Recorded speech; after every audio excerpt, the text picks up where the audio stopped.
કિશોરભાઈ ચૌહાણ અને અમીશ ચન્નાભાઈ ગાડીનો જે અકસ્માત થયો છે તેમાં ટોટલ અત્યારે પોલીસ તપાસ મુજબ 4 જણા આવતા હતા.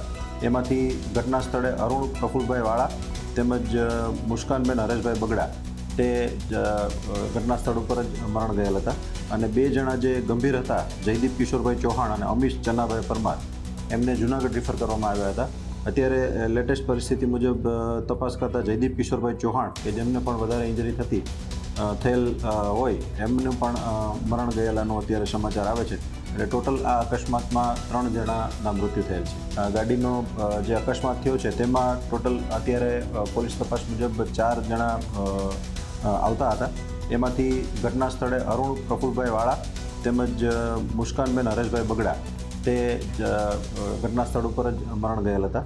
અને 2 જણા જે ગંભીર હતા, જયદીપ કિશોરભાઈ ચૌહાણ અને અમીશ ચન્નાભાઈ પરમાર, એમને જૂનાગઢ રિફર કરવામાં આવ્યા હતા.